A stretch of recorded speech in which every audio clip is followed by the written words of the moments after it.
Good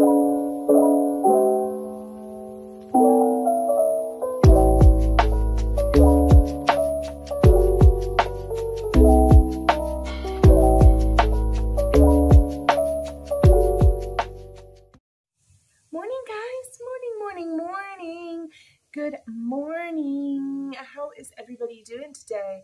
We are deep into December now.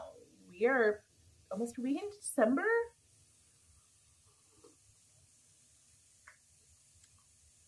It's pretty cool, pretty cool. You know, December is my favorite month of the year. I've been trying to get into the Christmas spirit a bit here. I went this weekend to the Christmas market in Buckhead, and you guys are going to get a little mini vlog on that. But that definitely helped with my Christmas spirit. So what are we talking about today? This morning, I wanted to talk about the 10 books that I want to get read before the end of the year. So I don't care what else I read, because you know I read more than 10 books in a month. But these are the 10 that I really, really, really want to finish before the end of the year. So the first one is this book right here that has been sitting on my desk for over a month now. It is a library book, and I keep renewing the loan on it, and I need to freaking read it. It is the sequel to Castles in Their Bones, and it is called Stardust in Their Veins by Laura Sebastian. I'll tell you why it's been sitting on my desk for a month. If I had gotten this book from the library immediately after I finished Castles in Their Bones, I would have read it in a day or two. But I fucked up, and there was a hold on it, so I had to wait about 2.5 weeks to get this book. And in that 2.5 weeks, I read another Laura Sebastian series, a trilogy called The Ash Princess, that I liked, but I didn't love. It was definitely draggy in some points, and I fucked up, because now I'm just not looking forward to Stardust in Their Veins, because I'm scared it's going to drag like the Ash Princess series did. Even though I know that Castles in Their Bones was excellent, I'm being weird about it, and I hate it. So this is going to get finished before the end of the year.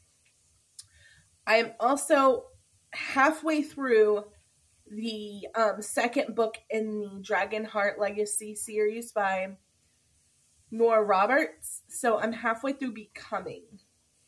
And so I'm going to finish Becoming. And then there's only 3 books in the series, so the choice is book number 3. So that's 3 books already that I am finishing before the end of the year. I have a little notes down here. I hope my washer isn't being super, super loud. I'll have to play this back. Everyone here is lying.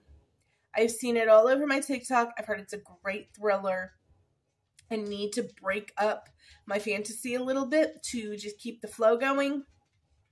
So I just got Everyone Here is Lying from the library. It is going high on my list of books that I'm reading before the end of the year. Butcher and the Blackbird. I saw one video from a TikToker that immediately sold me on this book. She said she'd read it 3 times.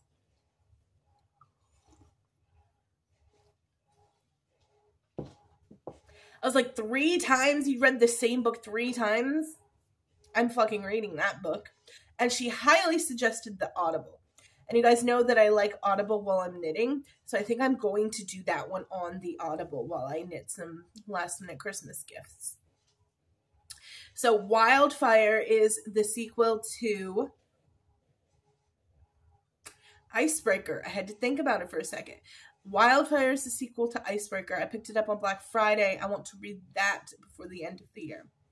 We also have Wreck the Halls, which is Tessa Bailey's Christmas themed book. I would like to read that actually on Christmas, so obviously it's going to be before the end of the year. Bookshops and Bone Dusts, which is the sequel to Legends and Lattes. I loved Legends and Lattes. I'm sure I'm going to love this one. It's very high on my to read list before the end of the year. What else do we have on here? Having the choice, everyone is lying. Butcher and the Blackbird, Wildfire, Wreck the Halls, Bone Shops, or Bookshelves and Bone Dust. Oh, Another First Date Again. It's Genevieve Rose's new book. They are so fun and quirky, and I really, really liked her one that was based in the salon that I read a couple of months ago. So I'm pretty sure I'm going to like this one as well. And then I would like to finish out my year with Immortal Belongings. So I got that one on Black Friday too. I've heard nothing but great things about it. I think the biggest book I'm reading is The Stardust in Their Veins before the end of the year. That's my to-do list. Do you have one? Is there a book, even if it's just one book, that you're like, I really want to read this before 2024? Oh, I got to add one more because I'm sure I'm going to read it the day that it comes out, and that's the Divine Rivals sequel. I believe it comes out the day before or the day after Christmas, something like that. That will be read immediately upon drop. Such a good series. Oh my God. Loved Divine Rivals. So I'm excited to see what they do with book 2, especially with everything that happened at the end of book 1. If you've read Divine Rivals, you know what I'm talking about. But yeah, I got a lot of fantasy in there and some rom-coms and one thriller. So mixing it up a bit. You know, I don't stick to one genre. I read everything I can get my hands on, except for, you know, I'm not a big nonfiction reader. And it's so funny because one of my absolute best friends is a almost exclusive nonfiction reader. She's just started reading more fiction this year. I'm really happy for her on that. And yeah, so I wish I could read more nonfiction. I'd probably be more educated. I can't do nonfiction that well. Just isn't my vibe. But yeah, I'm not sure if this video is going up on Monday or Wednesday. Either way, happy December. It really is going to depend on if I do a vlog for the Christmas market, and if so, how it turns out, how I like it. I would love for that video to go up Monday morning, but my Sunday is jam-packed. So there's no telling whether or not that video is going to get up Monday morning. So this might be your Monday morning video. If so, happy Monday. I hope you have a great week. Or it might be your Wednesday morning video if I actually like a vlog that I do. It's so funny because I can do book reviews or sit here and talk about books all day long. But you put me out in the wild and make me vlog something, it goes south really quickly. I get irritated with myself. My husband and I start bickering. It goes south so quickly. And I don't know how vloggers do it. I really don't. But yeah, I have mad respect for vloggers because people that actually go out and do shit on camera and record it, it's so awkward to me.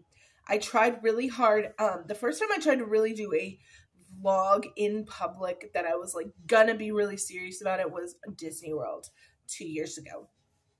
And if you go back and watch my Disney World vlog from 2 years ago, you'll see that there's very limited amount of content because it was so awkward, you guys. I didn't want to stand in a crowd and record myself. It just felt weird, and it felt like I was not living in the moment, and I wasn't enjoying my trip. It really is like you're trying to work on a trip, and it was not the vibe I was going for. I did a little bit better in Scotland and Ireland, I feel like. I've had some okay luck doing our Renaissance Fair vlogs, but yeah, in general, I just don't like to go out in the wild and vlog. So the format for this Christmas market video will probably be pictures and snippets from the market, showing you things that I got, and then doing an intro and a haul outro here in my cozy little office where nobody's staring at me at why I'm talking to my phone. But I love you guys so much. I hope you're having a magical Christmas, and I will see you guys in the next video, whatever that may be. Love you.